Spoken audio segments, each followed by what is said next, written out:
శ్రీ గురుభ్యో నమ. హరి ఓం. దంతాంచలేన ధరణీతలమున్నమయ్య పాతాళకేళిషు ధృతాది వరాహలీలం ఉల్లాఘనోత్ఫణ ఫణాధర గీయమాన క్రీడావదానమిభరాజముఖం నమామః. అమరీ కబరీ భార భ్రమరీ ముఖరీకృతం దూరీకరోతు దురితం గౌరీ చరణ పంకజం ఇందీవరదళ శ్యామం ఇందిరానంద కందళం వందారు జనమందారం వందేహం యదునందనం. వాగర్ధావివ సంపృక్తౌ వాగర్ధ ప్రతిపత్తయే జగతః పితరౌ వందే పార్వతీ పరమేశ్వరౌ. ఆపదామపహర్తారం దాతారం సర్వసంపదాం లోకాభిరామం శ్రీరామం భూయో భూయో నమామ్యహం. బుద్ధిర్బలం యశోధైర్యం నిర్భయత్వమరోగత అజాడ్యం వాక్పటుత్వంచ హనుమత్స్మరణాత్ భవేతు. కళ్యాణం కురుతాదనంతఫలదః శ్రీదక్షిణాస్యో గురుః వేదాంత ప్రతిపాదిత స్వమహిమా సోమార్ధచూడామణి యత్పాదాబ్జ విలోకనాత్ మునిగణాహ్యజ్ఞానహీనా పునః విజ్ఞానం ప్రతిపద్య నిర్మమతరాస్వానందమాపేదిరే. వటవిటపితటీ కుటీరమీశం కుటిలమతిత్వ నిరాసనే పటిష్టం అఘటిత ఘటనా గరిష్ఠ శక్తిం ప్రకటిత బోధం ఉపాస్మహే జటాలం. కరే జ్ఞానముద్రాం ముఖే మౌనముద్రాం స్వయం యోగ నిద్రాం వహంతం మహాంతం దిశంతం సుమేధాం వటస్యైవ మూలే వసంతం గురూణాం గురుం తం భజామో మహాదేవమీశం.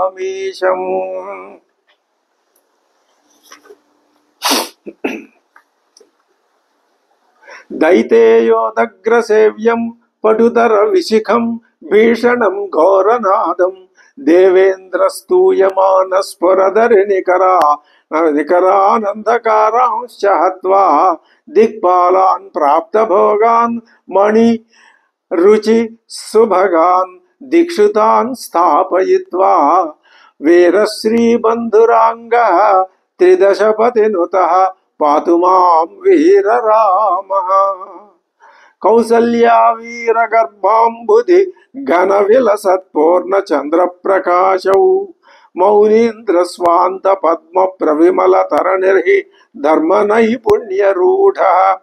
మారీచం రాక్షసేంద్రం నిజ శరదహనాయాహుతిం కల్పయత్వా వీరశ్రీబంధురాంగః త్రిదశపతినుతః పాతు మాం వీరరామః.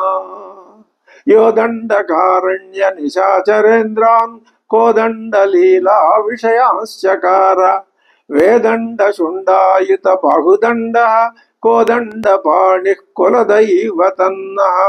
తరుణౌ రూపసంపన్నౌ సుకుమారౌ మహాబలౌ పుండరీక విశాలాక్షౌ క్షీరకృష్ణాజినాంబరౌ ఫలమూలాశినౌ దాంతౌ తాపసౌ ధర్మచారిణౌ రక్షః కుల నిహంతారౌ భ్రాతరౌ రామలక్ష్మణౌ. శ్రీ గురుభ్యో నమః. హరి ఓం. సదస్సులంతా అంజలి ఘటించి వేడుకొన్నారు దశరథ మహారాజుని.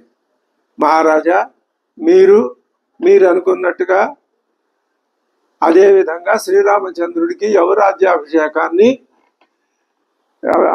అభిషిక్తుడిని చెయ్యండి అని వాళ్ళ ప్రార్థన విని దశరథ మహారాజు అంటున్నాడు, మీరు శ్రీరాముణ్ణి రాజుగా కోరుకోవటం నాకు చాలా ఆనందంగా ఉంది అని అంటూ వశిష్ఠ వామదేవాదులతో ఇలా అన్నాడు. చైత్ర శ్రీమాన్ అయం మాస పుణ్య పుష్పితకాననః. ఈ మాసంలో అరణ్యాలన్నీ పుష్పించి ఫల పుష్ప భరితంగా గంధయుక్తంగా శోభాయమానంగా హాయిగా సుఖంగా ఉన్నాయి. ఆ వనాల్లోనూ వాటిల్లోనూ ఉండే జంతుజాలం కూడా ఆనందంగా ఉంది.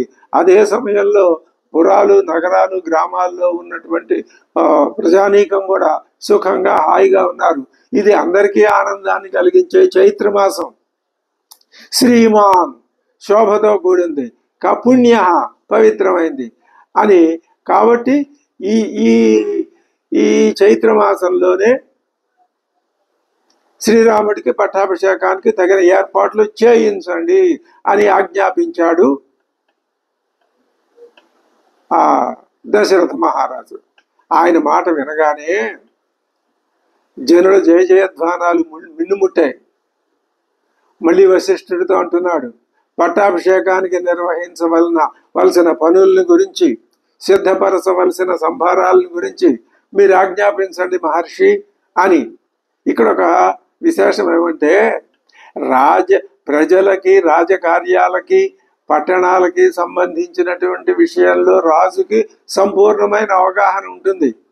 అదే మరి పురోహితులు చేయించవలసిన విషయాల్లో కూడా రాజుకి అవగాహన ఉంది. కానీ ఆ విషయాల్ని తాను చెప్పటం కంటే అక్కడ మరి కులగురువు, కుల పురోహితుడు, వశిష్ఠ మహర్షి, ఇంకా వామదేవుడు మొదలైన పెద్దలంతా ఉన్నారు కదా, మహర్షులు ఉన్నారు కదా, వాళ్లతో చెప్పించటం ఇది చాలా యోగ్యంగా, ఉచితంగా ఉంటుంది అని దశరథుడు, ఆయన అటువంటి మహాపరిపాలకుడు, గొప్ప పరిపాలకుడు, నభూతో న భవిష్యతి అన్నట్లు అదే దశరథుని రాజ్యము అంటే.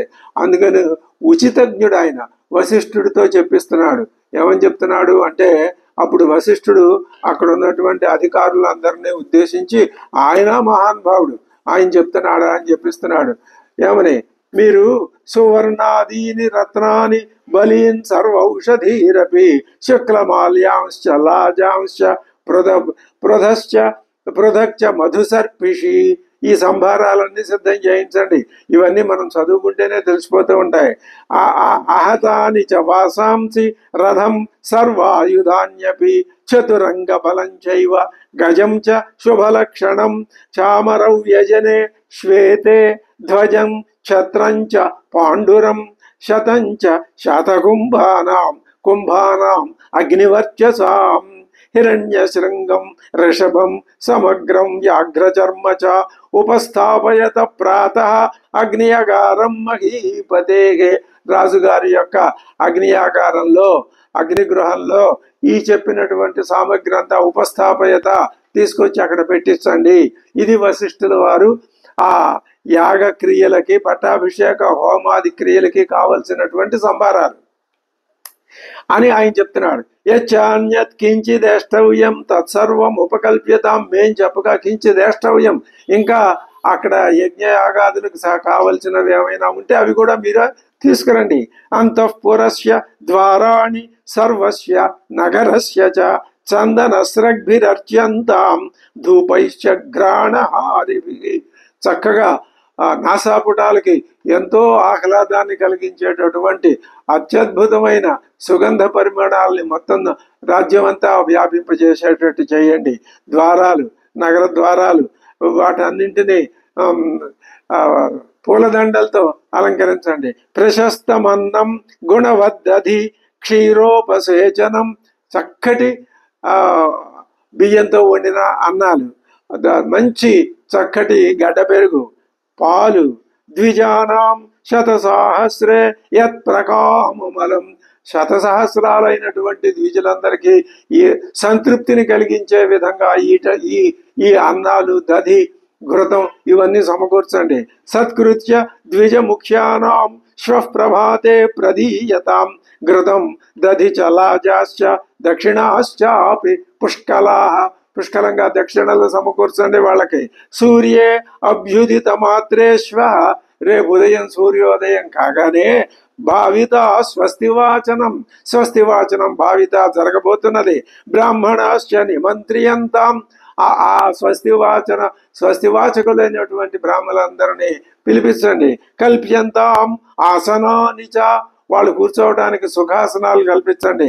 ఆబధ్యంతాం తథాకాశ్చ రాజమార్గశ్చ శిచ్యతాం, జెండాలు ఎగరవేయండి.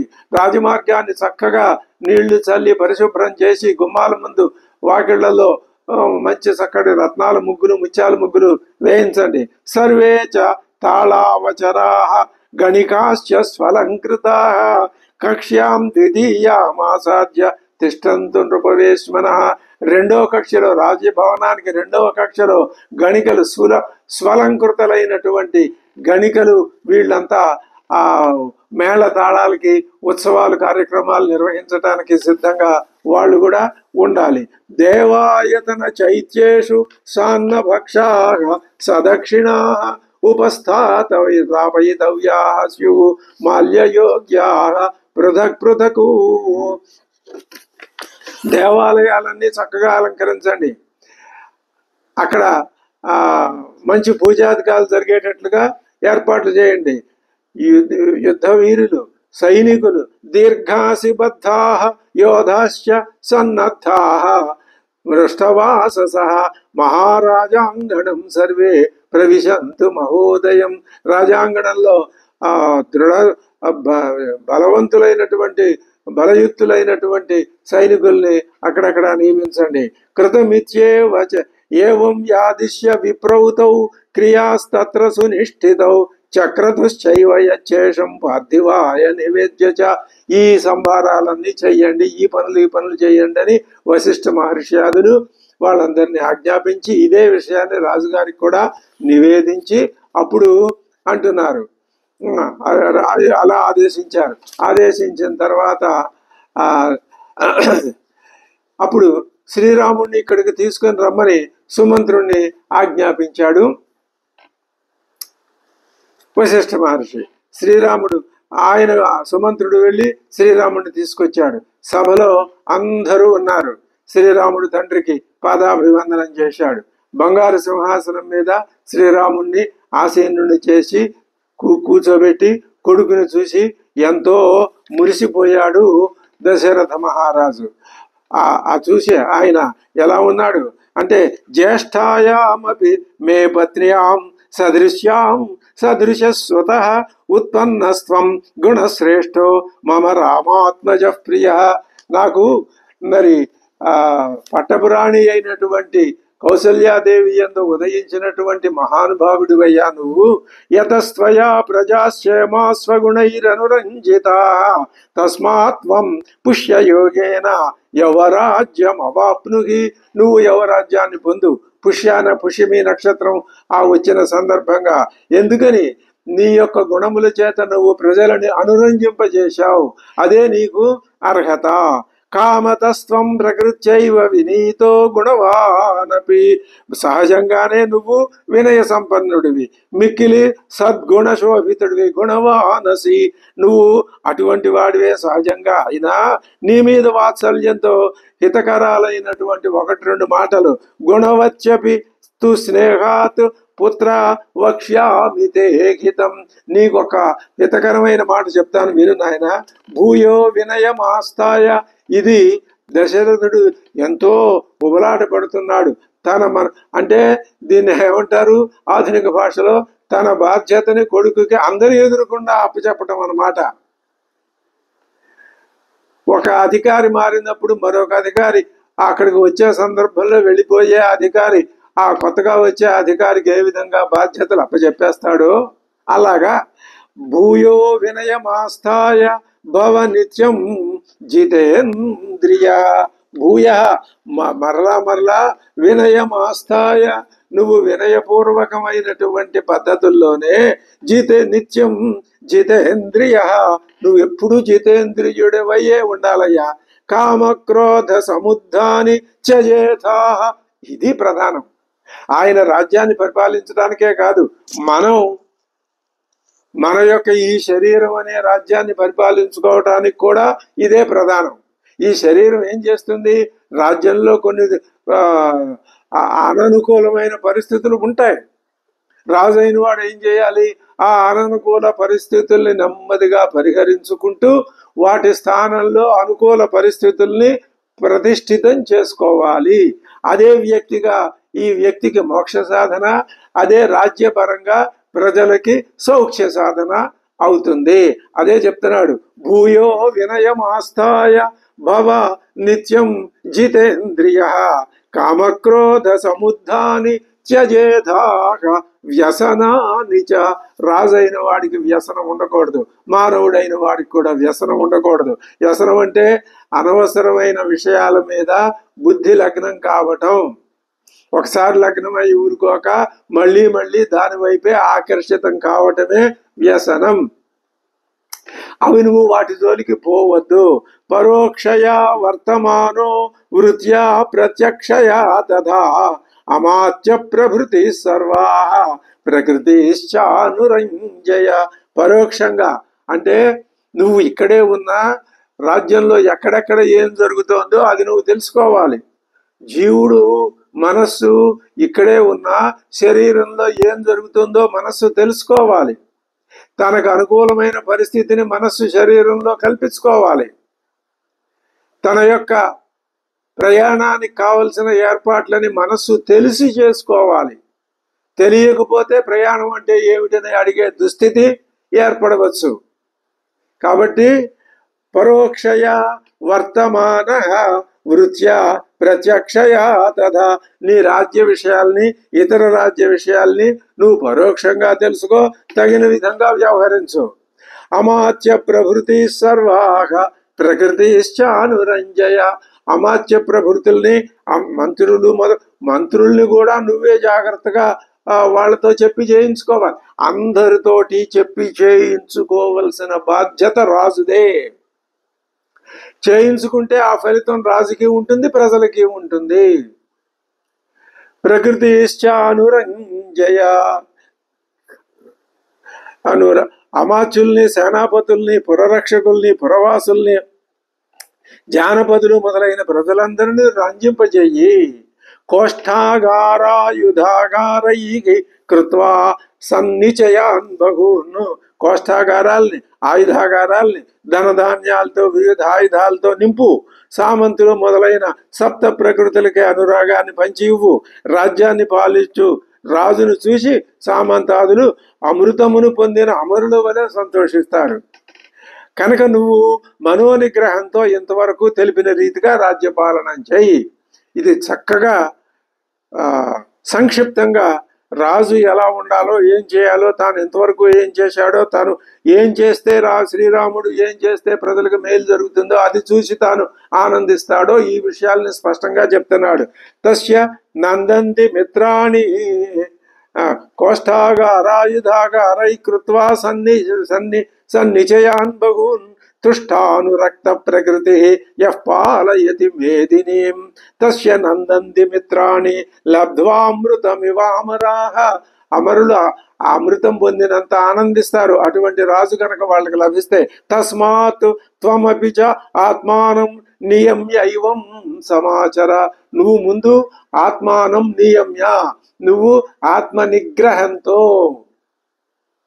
ఎక్కడ ఏ విధమైన భావం చూపించాలో అదే భావం, ఎంతవరకు చూపించాలో అంతే భావం, మిగతా విషయాల్లో గంభీరంగా ఉంటూ ఇది ఈ ఒక్క 4 శ్లోకాల్లో రాజ్య పరిపాలన సారం అంతా మనస్ఫూర్తిగా చెప్పేశాడు దశరథుడు శ్రీరాముడితో.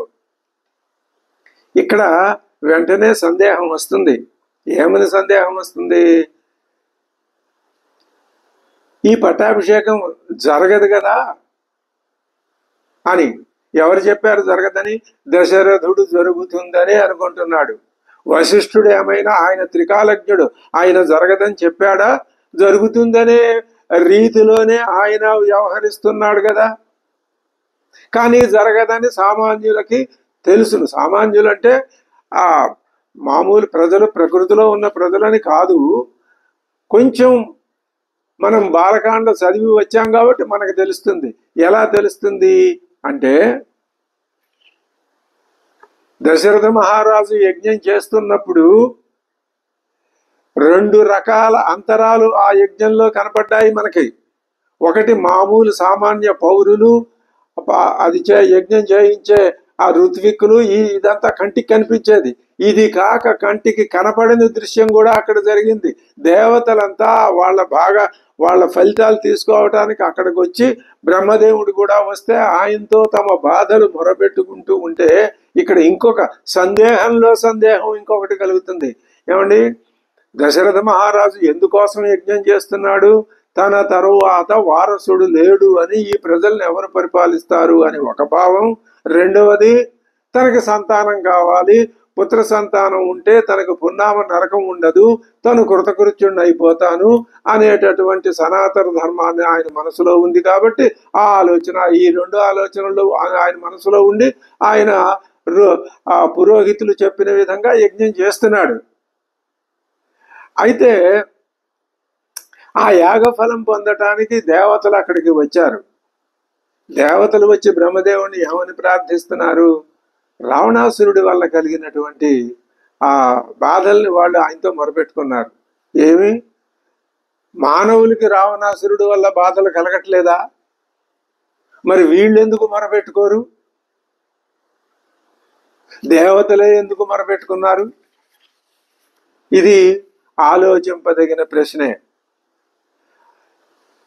దీనికి జవాబు చెప్పుకోవటం కష్టమే, అయినా ఒక యుక్తియుక్తంగా ఒక మాట చెప్పుకోవచ్చు. సామాన్య ప్రజల దృష్టి అంత దూరం వ్యాపించదు. బాధలు పెడితే బాధలు పడతారే తప్ప దానికి పరిష్కార మార్గం ఆలోచించవలసినది అధికాధికమైన 100లో 99 సత్వగుణంలో ఉన్న దేవతలే ఆలోచించాలి తప్ప తమోగుణ, రజోగుణ, సత్వగుణ సమ్మిళితులైనటువంటి మామూలు మానవులకి అది ఆలోచన పదంలోకి రాదు, అందదు. అందుకని 2 అంతరాలు, 2 వేదికలు, దేవతల వేదిక, మానవుల వేదిక. ఈ 2 వేదికల యొక్క తారతమ్యం తెలుసు వశిష్ఠాది మహర్షులకి. కానీ వాళ్ళు సందర్భాన్ని బట్టి బయటపడి చెప్తారే తప్ప లేకపోతే అనవసరంగా చెప్పరు. ఎక్కడ ఏ యజ్ఞ కార్యక్రమం జరిగినా అదే. మరి దేవతలు బ్రహ్మదేవుడితో మొరబెట్టుకుంటే సరిగ్గా అదే సమయానికి చతుర్భుజుడైన మహావిష్ణువు వచ్చాడని రామాయణంలో వాల్మీకే చెప్పాడు, బాలకాండలో. మనం ఆ విషయం చదివే వచ్చాం. అప్పుడు వీళ్ళంతా బ్రహ్మదేవుడితో సహా ఆయనతో మొరబెట్టుకుంటే ఆయన ఏమన్నాడు? నేను ఆ రావణాసురు బాధ నుంచి మిమ్మల్ని రక్షించి మళ్ళీ మీ ధర్మాన్ని మీరు చక్కగా నిర్వహించుకునే విధంగా వేద ధర్మం మళ్ళీ నా సృష్టిలో, నేను చేసిన ఈ సృష్టిలో మళ్ళీ వేద ధర్మం అప్రతిహతంగా చలామణి అయ్యేందుకు గాను నేను ఈ ఇక్కడ యజ్ఞం, అందుకునే ఇక్కడికి వచ్చాను నేను. ఈ యజ్ఞం చేస్తున్న దశరథుని కరుపున చతుర్థా విభజ్య, 4 కొడుకులుగా నేను విభజించుకొని ఆవిర్భవిస్తాను, పుడతాను, ఆవిర్భవిస్తాను. అంటే ఆయన రాముడుగా ఆవిర్భవించటం ఆయనకు తెలుసు. మనంగా పుట్టడం మనకు తెలియదు. మనం ఏం నేర్చుకోవాలి? రామాయణం విని, రామాయణం చదివి, రామాయణం అధ్యయనం చేసి, రామాయణ మార్గంలో ప్రయాణం చేస్తూ రామాయణం యొక్క రామణీయకత్వాన్ని అనుభవంలోకి తెచ్చుకుంటూ మనం ఏం గ్రహించాలి అంటే, తెలుసో తెలియకో ఎవరో మెడబట్టి తోస్తే వచ్చి బలవంతంగా ఈ శరీరంలో పడ్డాం. కానీ పరమాత్మ అలా కాదు, కావాలని శ్రీరామ అవతారాన్ని ఆయన పరిగ్రహిస్తున్నాడు. అది తేడా. ఆ స్థితికి మనం చేరుకోలేమా? చేరుకోవటానికి అడ్డం పడేవి 2 ముఖ్యంగా, తమోగుణం, రజోగుణం.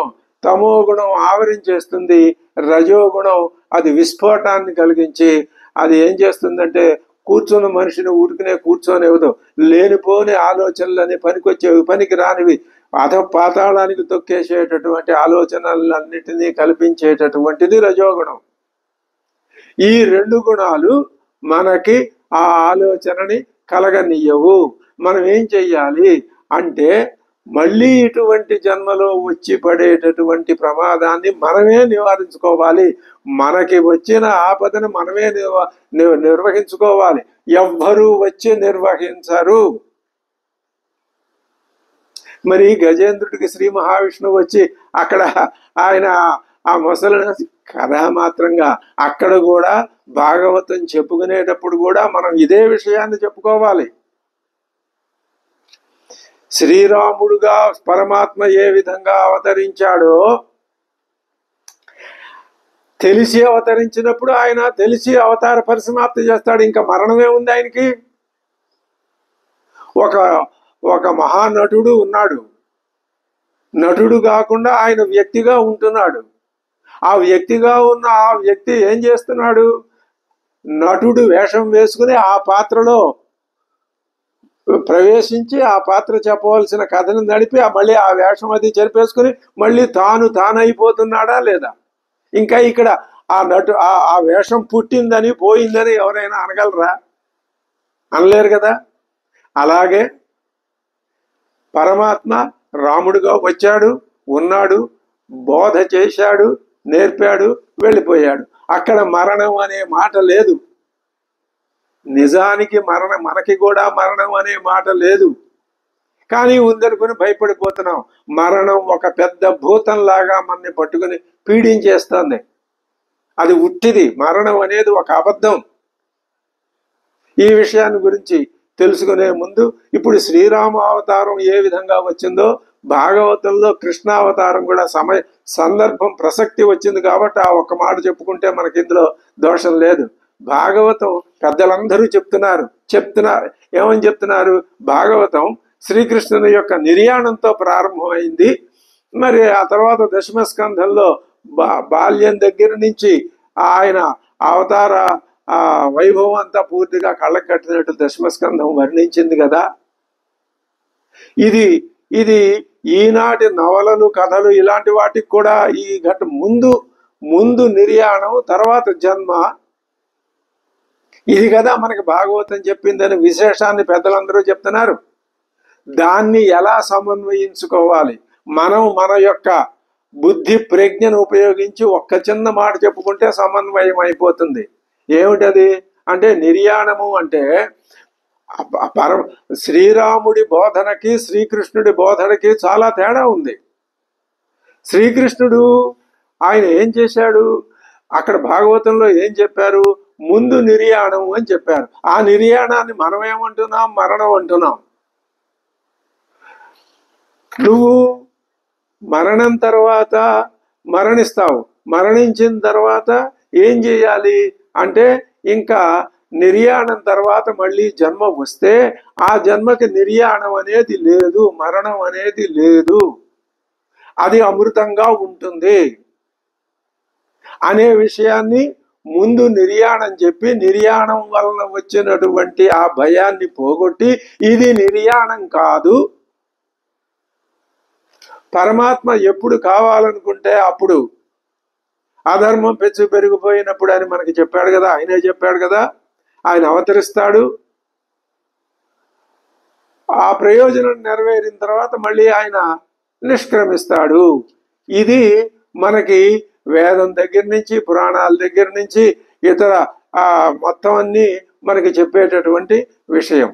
మరి అలాంటప్పుడు నిర్యాణంతో ప్రారంభమైంది అంటే, మరణం అంటే నీలో ఉన్న భయం పోగొట్టాలి. అది మరణం కాదు, అమృతత్వమే శాశ్వతంగా ఉండేది. నువ్వు అనుకున్న మరణం అది మాయ, ఒట్టిదే అని నిరూపించడానికే ముందు మరణాన్ని చూపించి చివరిలో అమృతత్వాన్ని, మళ్ళీ రెండవసారి మరణాన్ని అది చెప్పదు, అది సూచించబడలేదు, అది అప్రస్తుతం కూడా, అనవసరం కూడా. అమృతత్వమే మిగులుతుంది. అలాగే ఇప్పుడు నువ్వు మరణం తర్వాత ఈ మరణం తర్వాత జీవించటం ఎలాగో తెలుసుకో. ఇది ప్రధానం. శ్రీకృష్ణ బోధ యొక్క ప్రధానం ఇది. మరణం తర్వాత జీవించటం, అమృతత్వాన్ని పొందటం. మృతుడు అయ్యి మృత పునర్జన్మ, పునర్మరణం అనే చక్రంలో పడి తిరుగుతూ ఇప్పుడు మనం ఏ దశలో ఉన్నాము అంటే, ఒక మరణం తర్వాత మళ్ళీ జన్మ పొందాం. ఈ జన్మకి మళ్ళీ మరణం అంటూ ఉండకూడదు, అమృతత్వమే మిగలాలి. పోతాయి, శరీరాదులు పోతాయి, దానికే ఉంది. శరీరాదులు పోయినా నేను మాత్రం నా స్వరూపంగా ఒక కాసుల పేరు అనుకుంటోంది. నేను కాసుల పేరు అవతారం ఎత్తాను, వడ్డాణం అవతారం ఎత్తాను, కొంతకాలం ఉంటాను, నా ఇష్టమో నన్ను చేయించుకున్న వాళ్ళ ఇష్టమో అది వేరే సంగతి. ఈ ఈ అవతారం పరిసమాప్తి పొందితే నేను మళ్ళీ నా స్వస్వరూపంలోకి వెళ్ళిపోతానే తప్ప మరొక దానిలోకి పోను అని కాసుల పేరు అనుకున్నట్లుగా నువ్వు కూడా ఏమనుకోవాలి? నా స్వస్వరూపం పొందు. నీ స్వస్వరూపం ఏమిటి? ఇప్పుడు నువ్వు చూస్తున్న దానికి అంతటికి ఇదంతా కానిదే నీ స్వస్వరూపం. నువ్వు ఏదన్నా చెప్పు, అది కానిది నీ స్వస్వరూపం. ఇది కాదు, ఇది కాదు, ఇది కాదు, ఇది కాదు, ఇది ఏది కాదు. మరి ఏది? ఆ ఏది అన్నది ఎవరు చెప్పలేరు. మాటలు చెప్పలేవు, కళ్ళు చూపించలేవు, నోరు చెప్పలేదు, స్పర్శ అనుభవించలేదు, చెవులు వినపడించలేవు, మనస్సు ఆలోచించలేదు. నీ వ్రతాలు, నియమాలు, యజ్ఞాలు, కర్మకాండలు, ఉపాసనలు ఇవన్నీ కొంతవరకే తీసుకెళ్ళి అక్కడ కూర్చుండిపోతాయి, అక్కడ విశ్రాంతి పొందుతాయి. అక్కడి నుంచి నువ్వే తెలుసుకోవాలి. అది స్థితి. అది కంటికి కనిపించేది కూడా కాదు, చెవులకు వినిపించేది కాదు అని ఉపనిషత్తులే మనకి చెప్తున్నాయి. ఆ స్థితిని చేరుకోవటం అది చాలా కష్టం అండి. మీరు ఏదో ఆకాశ హర్మ్యాలు, ఆకాశంలో మేడలు కడుతున్నారు, ఇది జరిగేది కాదు, పెట్టేది కాదు, అసలు ఇలా చెప్పకూడదు, ఉన్న విషయాన్ని కథగానే చెప్పాల్సి ఉంటుంది అని అనుకోవచ్చు. ఇదే తమో గుణం, రజోగుణం మనని మళ్ళీ పట్టుకుని కిందకి ఈడ్చే స్వభావం. పైకి ఉన్నతోన్నత శిఖరాలకి వెళ్ళవలసినటువంటి మనస్సు, అదే బుద్ధి, దానిని మళ్ళీ కిందకి లాగుతూ ఉంటాయి. ఈ రెండు శక్తుల సంఘర్షణే జీవితం. ఇది సంఘర్షణ అని తెలుసుకోవటమే గొప్పతనం. తెలుసుకుంటే మానవుడు ప్రవర్తించే విధానం ఎలా ఉంటుంది? ఇదిగో రామాయణం అధ్యయనంలో మనం ఆ విషయాన్నే స్పష్టంగా తెలుసుకుంటున్నాం. దశరథ మహారాజు ఏం చేశాడు?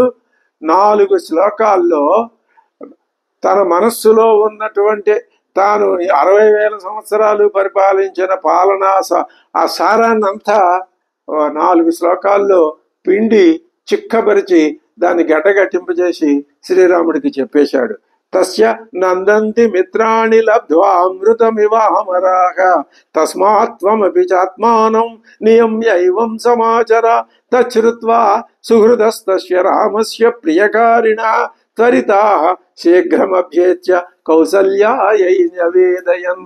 ఇంకా పట్టాభిషేకం ఒకటే జరగాలి, ఆ తంతు ఒకటే జరగాలి. ఏనుగు మీద ఊరేగటం, మరి సమస్త నదుల నుంచి తీసుకొచ్చినటువంటి అభిషేకంతో ఆ నీటితో ఆయన అభిషేకం చేయడం, ఇలాంటివి జరగాలి. ఇందాక ఒక మాట అనుకున్నాం, పట్టాభిషేకం జరగదు. విష్ణువు నేను ఈ దశరథుడికి ఆవిర్భవిస్తాను అని అన్నాడు కదా. ఎందుకు, ఏమని మాట ఇచ్చాడు దేవతలకి? రావణుణ్ణి హత్వా సంహరిస్తాను అని చెప్పాడు. అందుకోసమే వస్తున్నానని చెప్పాడుగా.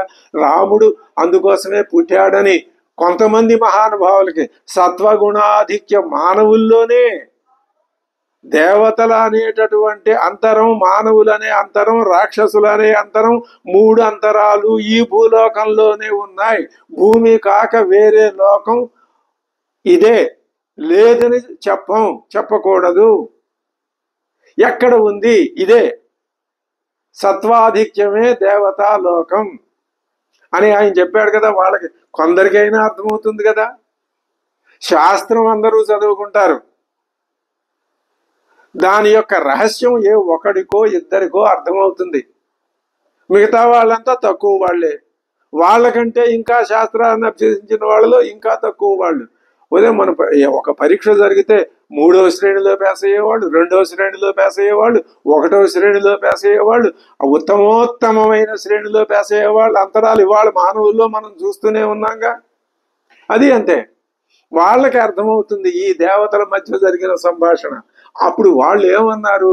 ఈ పట్టాభిషేకం దశరథుడు ఉబలాట పడుతున్నాడే గాని జరగదని మనకే తెలుసు. ఎందుకని? విష్ణువు రాముడుగా వచ్చి దశరథుడు తండ్రి చెప్పినంత మాత్రాన పట్టాభిషేకం చేసేసుకుని హాయిగా అయోధ్యలో ఉన్నవాడు అయోధ్యలోనే కూర్చుంటే మరి ఆయన చెప్పిన మాట, దేవతలకి చెప్పిన మాట ఏం కావాలి? రావణాసురుడు అక్కడే ఉంటాడు. అంటే ముల్లోకాల్ని సృష్టించి పాలించే విష్ణువు యొక్క రాజ్యంలో రావణుని యొక్క కామక్రోధాది ఆ అరిషడ్ వర్గం యథేచ్ఛగా పరిపాలన చేస్తుంటే ఈయన రామరాజ్యం అని పెట్టి కూర్చుంటే అది ఎలా సాధ్యమవుతుంది? కాబట్టి అటువంటి వ్యతిరేక గుణాలని సర్వత్రా ఉన్న వాటన్నింటినీ నిర్మూలించి గాని రామరాజ్యాన్ని స్థాపించడానికి వీలు కాదు. కానీ దశరథుడు తాను స్వయంగా తన నోటితో తాను రాముడికి చెప్పాడు. అదే ఆయన గుర్తు పెట్టుకుంటాడు. ఇవాళ కాకపోతే 14 ఏళ్ల తర్వాత అదే విధానంగా పరిపాలిస్తాడు ఆయన. కానీ 14 ఏళ్ల తర్వాత మళ్ళీ దశరథుడు వచ్చి ఆ పట్టాభిషేక సమయంలో చెప్పాలంటే పోయిన మనిషి వచ్చి ఎలా చెప్పగలడు? కాబట్టి ఇప్పుడే చెప్పించాడు దశరథుడితో వాల్మీకి మహర్షి ఈ 4 శ్లోకాలు చక్కగా పరిపాలించు అని చెప్పి.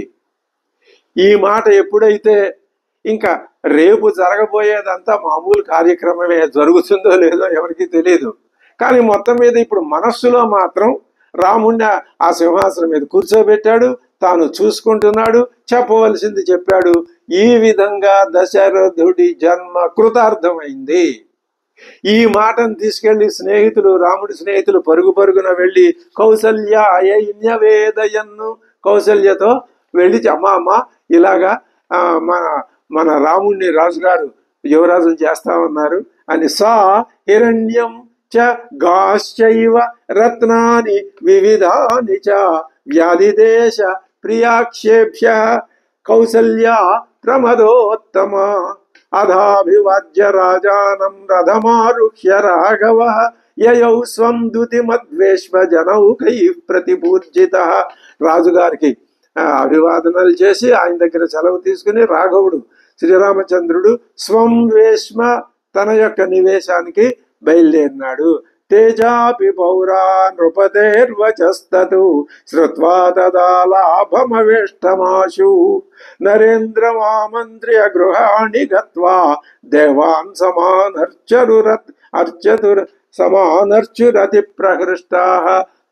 దేవుళ్ళందరికీ వాళ్ళు నమస్కారం చేసి అబ్బా మా కోరిక ఈ విధంగా ఈనాటికి తీరుతున్నది కదా అని వాళ్ళు నమస్కారం చేసి వాళ్ళు వాళ్ళ యొక్క నగరాలకి వెళ్ళారు. ఇంకా ఇప్పుడు పౌరులందరూ వెళ్ళిపోయిన తర్వాత దశరథుడు తన అంతఃపురానికి వెళ్ళి శ్రీరాముడిని ఇక్కడికి తీసుకుని రా అని సుమంత్రుడిని మళ్ళీ అక్కడి నుంచి పంపించాడు, ఆజ్ఞాపించాడు.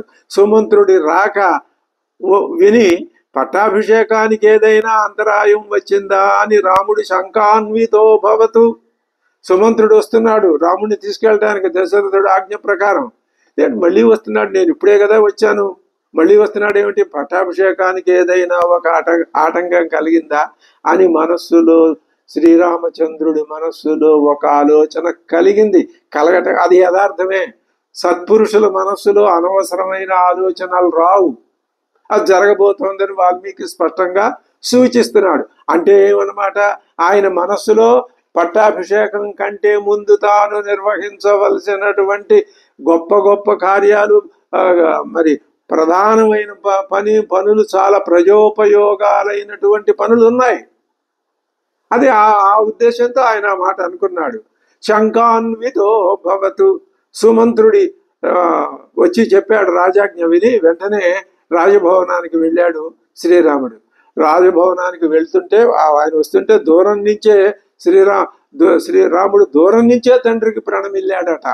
దశరథుడు రాముని లేవనెత్తి అక్కున చేర్చుకుని రాముడితో అంటున్నాడు. ఏమంటున్నాడు అంటే రామ వృద్ధోస్మి దీర్ఘాయు భుక్తభోగా మయేప్సిత. నేను వృద్ధుడై మళ్ళీ అదే భావన.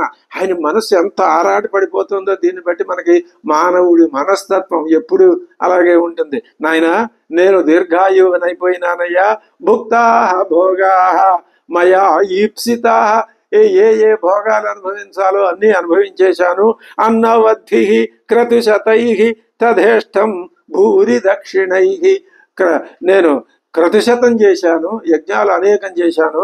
జాతమిష్టమపత్యం మే తత్వమధ్య అనుపమం భువి. నాకు కావలసిన సంతానం సమకూరింది.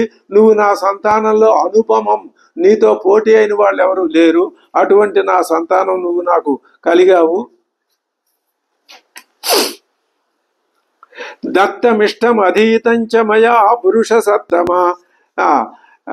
దత్తమిష్టం, నేను కావలసిన దానాలన్నీ చేశాను. తర్వాత నువ్వు నాకు యొక్క పుణ్య ఫలితంగా జన్మించావు. అనుభూతాని జ్యేష్ఠాని మయా వీర సుఖాన్యపి, అనుభవించవలసిన సుఖాలన్నీ అనుభవించాను. దేవర్షి పితృ విప్రాణం అనృఢోస్మి తదాత్మనః, నేను దేవరుణం, పితృరుణం, ఋషి రుణం, ఆత్మరుణం ఇవన్నీ పూర్తిగా నేను నిర్వహించుకున్నాను. నకించిన్మమ కర్తవ్యం తవాన్యత్ర అభిషేచనాత్. అది అందుకు అప్పగింతల్లాగా చెప్పేస్తున్నాడు ఆయన. మానసిక వైరాగ్యం ఎప్పుడెప్పుడా రాముణ్ణి, అది ఆ జీవుడికి అది ఆనందం. సంవత్సరానికి ఒకసారి మనకి రామ పట్టాభిషేకం వస్తుంది, శ్రీరామ నవమి నాడు.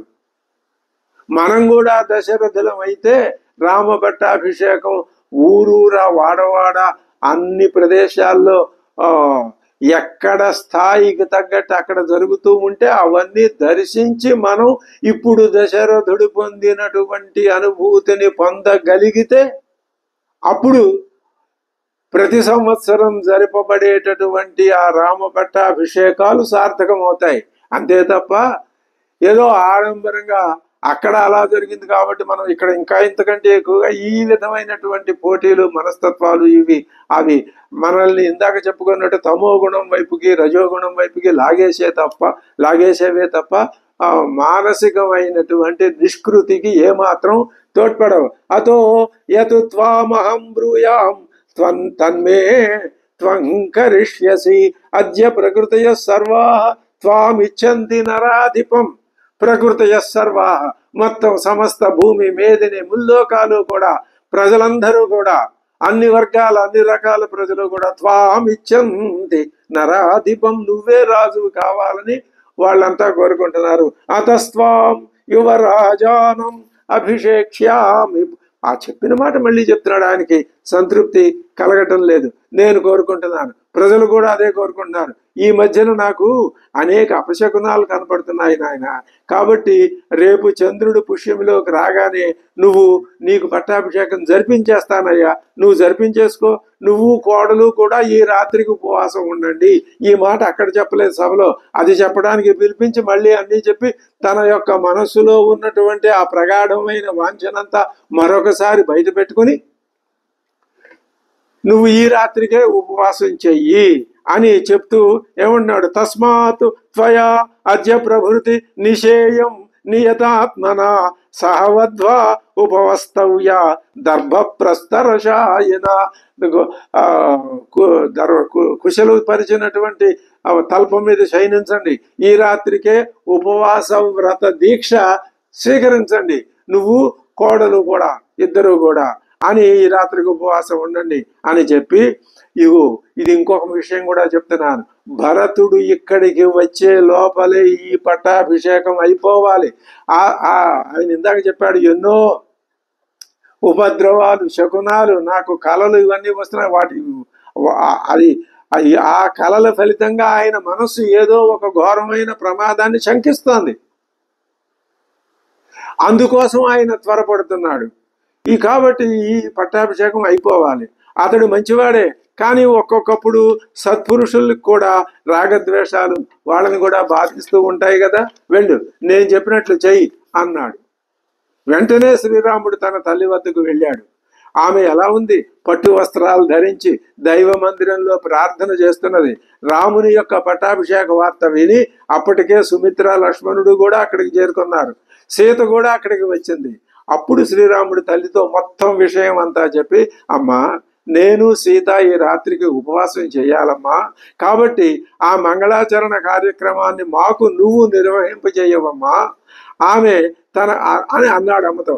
ఆవిడ తన ఆనందాన్ని ప్రకటిస్తూ ఏముంటుంది, ఆ విషయాన్ని అంతా అలాగే నాయన అని చెప్పింది. శ్రీరాముడు సుమిత్రకు కూడా నమస్కరించి లక్ష్మణుడితో అంటున్నాడు, లక్ష్మణ ఇమాం మయా సార్ధం ప్రసాదిత్వం వసుంధరాం అది ఇది రాముడి మనసులో ఉన్నమాట. రాముడు ఒకటి, లక్ష్మణుడు ఒకటి, వేరు వేరు శరీరాలు వేరైనా నలుగురి యొక్క మనస్సు ఒకటే.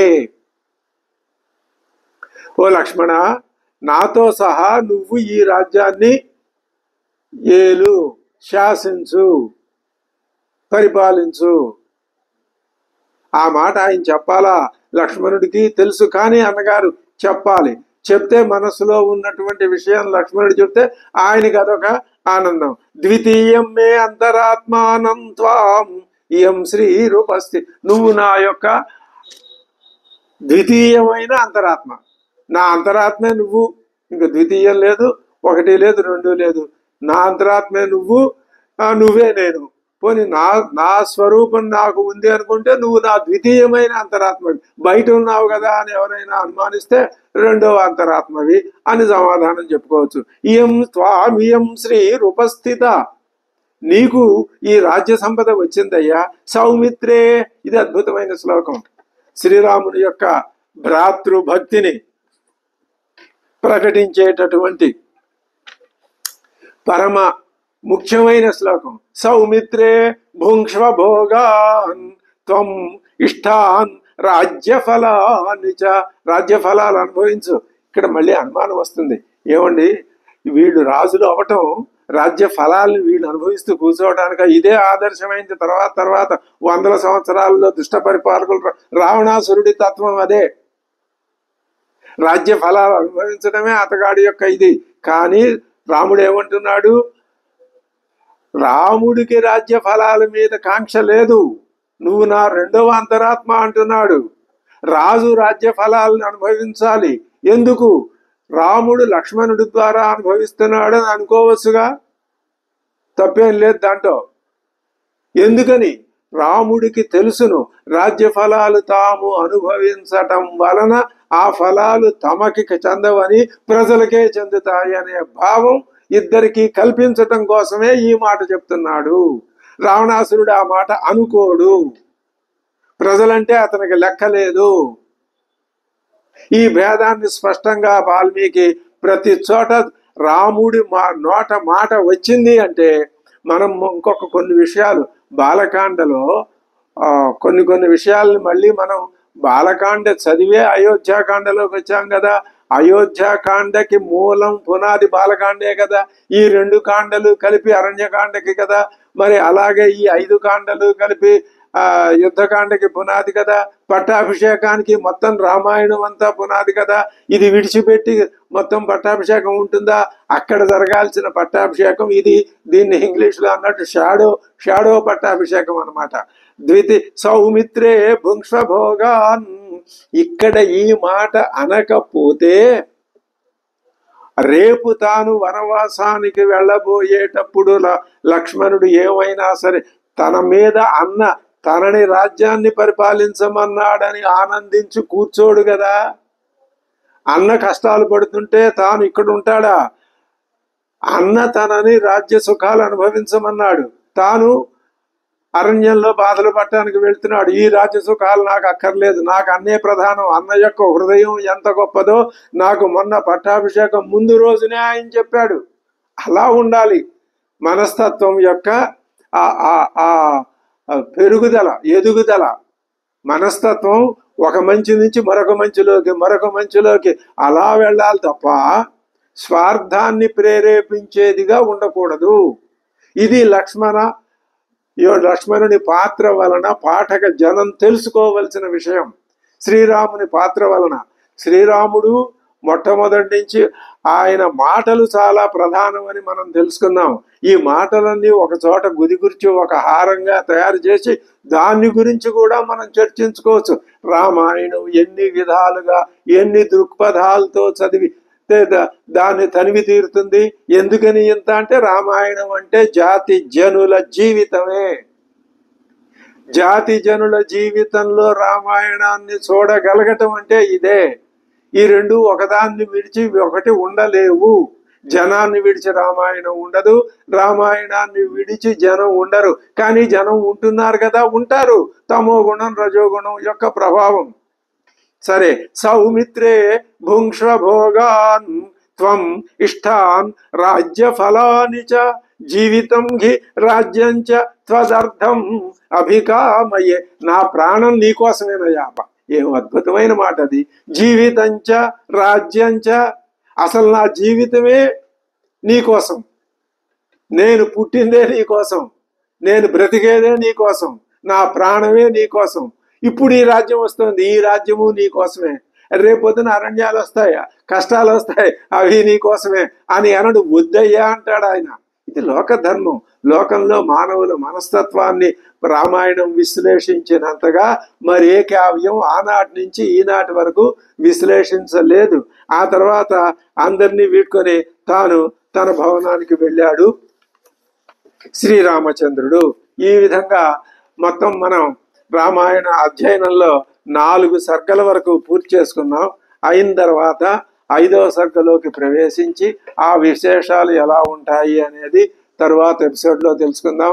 అంతవరకు స్వస్తి. శ్రీ గురుభ్యో నమః.